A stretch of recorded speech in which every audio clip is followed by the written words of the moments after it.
Zarco's gone down and he's taken out Davizioso! Because you Very can get a strictly. speeding ticket in MotoGP. Yes, I'm like a ninja, you know. Did you see a crash?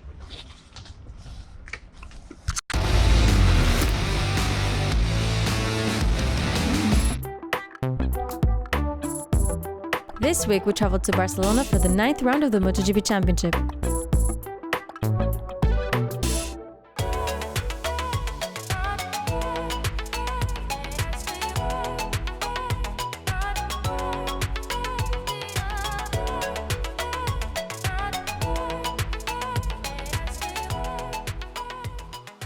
We got in late last night in Barcelona, and now we're here at Ruckus Ranch, which is about 100 meters away from the actual Montmeló racetrack. We're here for some two-wheel fun. We're gonna be flat tracking, and you might be able to tell by the bike that's right behind me who's gonna be joining me as a special guest. Bit nervous because I haven't done this in about 7 years. Probably be no good, but we're gonna have some fun doing it. So yeah.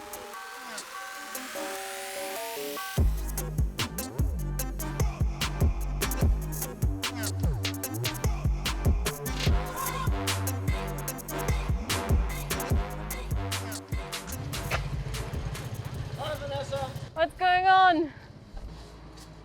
So how do you like it? Looks great. Yeah? I don't know if I'll be able to handle it. What are you talking about? Why wouldn't you be able to handle it?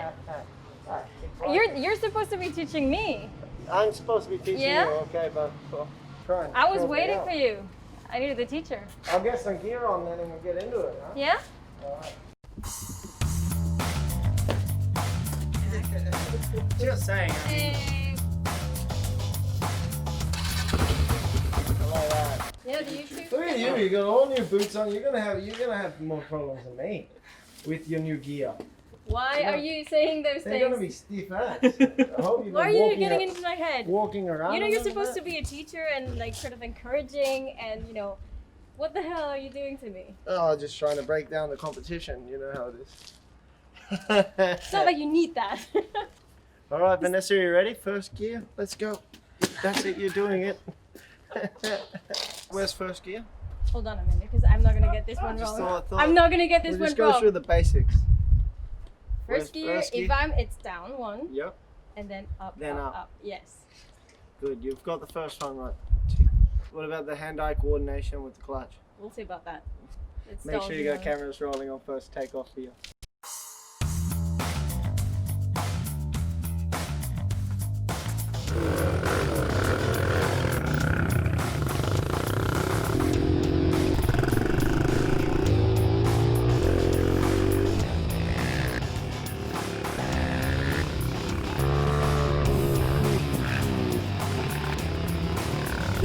You're kidding me! I'm doing that.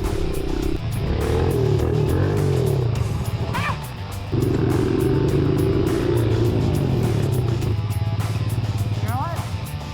When you go on the corner, put your butt on the outside of the seat a little bit. Avoiding wet patches is like my mission in life.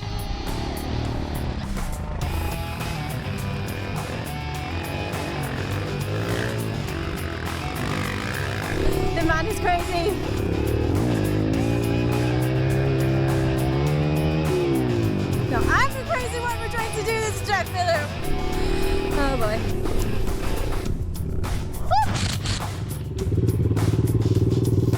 There's damage to myself. You're gonna be blue tomorrow. Oh, I am. The handlebar really dig into my left. You'll be walking like a real motorbike rider. Are we doing wheelies? Can you teach me how to do it without killing myself? Jump on, Vanessa. Ready? It's a good thing I trust you, Jack.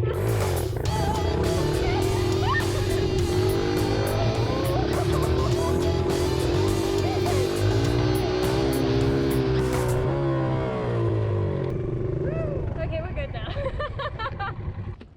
Helmet hair, no. You don't have to worry about helmet hair, do you? No, that's why I keep it like that. Otherwise, I'd have really long hair like yours. Would you? Would you like No. to? Well, thanks for trying to, and I say try, to, No, I think to we- teach me, man, because, I think you did all right. I didn't have too much to do with it. You held your own, I think. well, it was really cool, yeah, to get you out of the racetrack, actually, Yeah, into a dirt track. it was nice to, yeah, like you say, get out of the racetrack, come out here, Yeah. have a play around. I got to laugh, so it was great. Yeah. We didn't win anything, but at least we did a wheelie, you know, like we did it. Hey, I'm still walking. For me, that's a That's win, a win. and it's worth celebrating. Good work. No. I'll try not to do like you. I'll try to stay on it this weekend. Yeah. See what I can do. Well, thank you so much, and best of luck for this weekend. Thanks, Vanessa.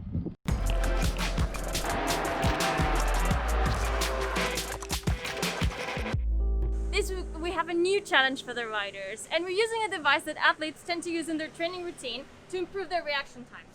So we have four blue lights that we need to touch once to activate, and then we need to tap as many blue lights as possible within a sequence of 30 seconds.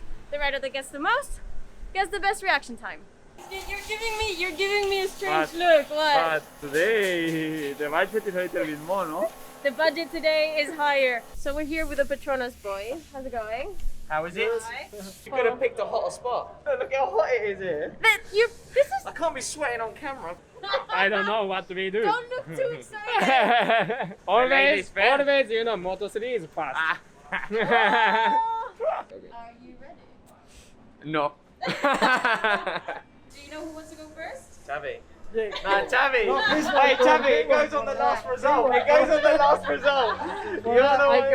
Yeah, but come on. I can't be there. No, No, but only the first one. No.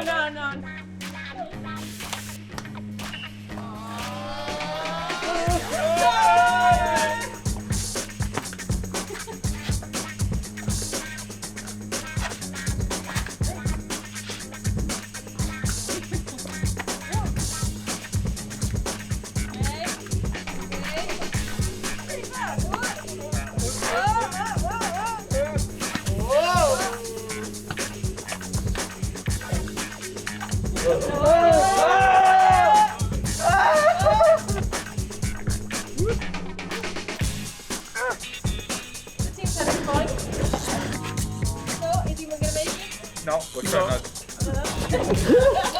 Nothing to do. 25. Yes! I'm not happy I'm going. On that note. I'm so out of breath, bro. Yeah, we did. Okay. Come back in a couple of weeks.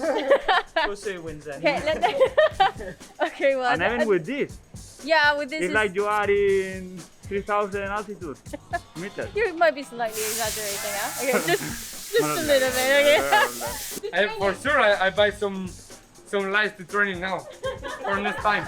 We'll keep training and let's do a rematch in Aragon. Yeah. Sure, I can beat you. No. I'm like a ninja, you know. Like this. Sounds good. Well, thanks so much, guys, and best of luck to the both of you for the weekend. Thank you so much. Thank you. Bye Bye. bye. Thank you. Bye bye.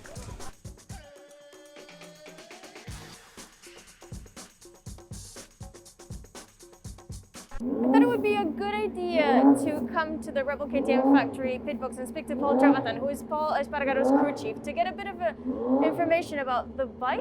So let's go talk to him. Hi, Paul. Hi, how are you? I'm good. How are you? Very good, thanks. Very good. Give us a bit of general information. How much does the bike weigh, a MotoGP bike? Okay, the weight limit of the MotoGP bike is 157 kilos. In that, you've got to account that when you do a race, you lose some weight from the rear tire, you lose the fuel weight, some oil and things like that. So it has to be a minimum of 157 when it stops the race. So generally we start a little bit higher because you can lose up to a kilo from the rear tire, for example. So then if you do the maths, you think, okay, we've got to be 1.5 kilos over the limit. So what are the dimensions? Is there like a maximum or a minimum? The distance from the front wheel Yeah. to here is a set measurement. There's a set measurement from the exhaust to the rear tire. From here down, so it cannot stick further out than the rear tire. Other things that you think, I mean, everything's adjustable. So example, we adjust where the front wheel is in relationship to the front of the motorcycle. So that always goes forward and back depending on what we're looking for. The swing arm is fully adjustable. So we have this area here that we can adjust the swing arm back and forward to get the overall wheelbase. So when you talk about changing the geometry of the bike, Exactly. we're talking about making it longer or shorter. Longer or shorter, higher or lower, or tipping it to the front or tipping it to the rear. These are the main things that we do in a weekend to get the most out of the bike. Can we talk about power? I mean, okay, so what's the limiting factors is that every manufacturer has a bore and stroke to work through. So that's the bore is the size of the piston in diameter, and the stroke is how far you can go up and down inside the engine. So that's a set thing, so everyone has to work around these these strict rules. So then inside the engines, we have two configurations that you see in MotoGP. One is an inline 4, which means the engine, all cylinders are like this. Yeah, so And across this bike, like so. And then we have a V configuration, which is an angle like that. So you have two cylinders sitting around about here and two cylinders sitting about there. okay. And these are the two main differences that you find in MotoGP. So then we have the size, it's a maximum of 1000 cc. So with the bore and stroke, it works out around 990. And then the horsepower is as much as we can squeeze out of it. So we say it's plus 250. So Not bad. 250 horsepower. So if you put that into speed, you'd say that we can change every gear ratio inside the bike. So the maximum you would probably see on a racetrack is 350 kilometers an hour. 0 to 100. Yes. What are we looking at? And that's around 2.4 to 2.6 seconds. So what we have here, this is how they control the maps. So you sort of have a RTD, which is the rider torque, how much power we can give them in different places. We have maps that you can, usually 3 that you can play with inside the race. We have engine brake, which is the de-acceleration side of the motorcycle. So as the tire wears, sometimes you want more or less engine brake depending on what the situation is. And the other one is traction control. And again, this is the same thing. It's all about tire wear. So trying to manage the bike through the race, trying to get the best or keep the best performance that we were able to get in the weekend. And where's the pit limiter? This one here. So Right there. that has to be set every time that they leave here, because there's a maximum of 60 kilometers an hour inside the pit lane, and that's they control that very Because you very can get a strictly. speeding ticket in MotoGP. Yes, first fine is €200, and then it doubles after that. So An interesting fact, the riders pay, not the team. if it's we have a deal. If we do it, if the mechanic accidentally didn't put it on, Yeah? then the team will cover it. If the rider does it, then it's the rider's fault. So yeah, exactly. Thank you so much, Paul, worries. for taking the time and for showing us around your pit box. You're welcome. Thank Cheers. you. Thank you. Bye.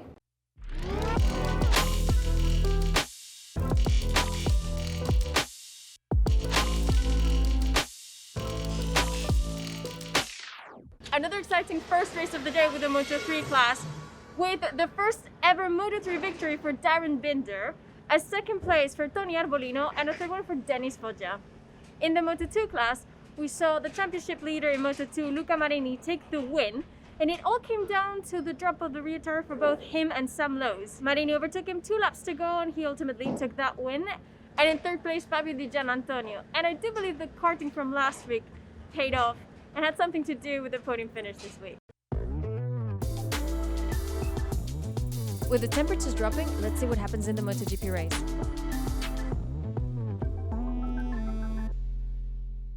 And we are off. A good start from Morbidelli. Zarco's gone down, and he's taken out Dovizioso. Fabio Quartararo pounces. He's up by his teammate, and he goes through. Rins coming up the inside of Miller on the brakes into turn 10, and he's got the job done. Joan Mir then charging through. Surely into second place. There's defence coming from Franco Morbidelli, but he's helpless. Franco Morbidelli is now out of podium positions altogether. Fabio fires up once more and wins. The two gentlemen I want to bump into right now. Oh, you again. Hello, Vanessa. It's the three amigos. You wanna smell victory? No, I'm good. I'm good. So I'm guessing you got showered in champagne. Is that it? Yes. Yeah, they were It's a laughing at tradition me. here. Yeah. I said I want to do this every weekend. Yeah. No Yeah. problem. Oh, nice. Congratulations on this amazing victory. I mean, third victory this season.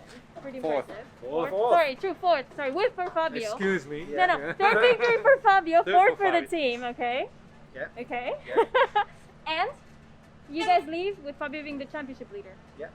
So pretty exciting. What were you worried on that last lap because Mir was catching on? Of Yeah, course. very Yeah. nervous, yeah. Always very bad. This is the team. Well, congratulations to all the Thanks. team and see you at the next round. Yes, thank you. Bye. Matt, what do you have to say about this race? Oh my god. Oh my That god. was like absolutely insane, wasn't it, again? Well, I went a bit right. As Matt just said, it was an absolutely insane race and it all began in that first lap. Within just a few turns into that first lap, we had this crash of Zarco and Dovi, which, thanks to the replay, we were able to see that it was caused by the wobble that Petrucci had, scared off Zarco, caused him to crash and incidentally took out Dovizioso. We then knew we were going to leave this weekend with a brand new championship leader. The Momelo layout seems to favor the Yamahas, and we kind of just presumed it was going to be a Yamaha podium lockout.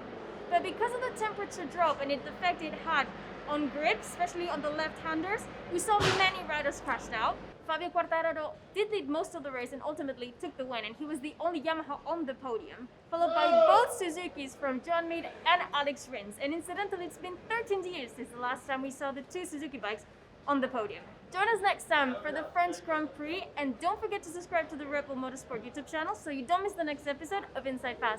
See you next time!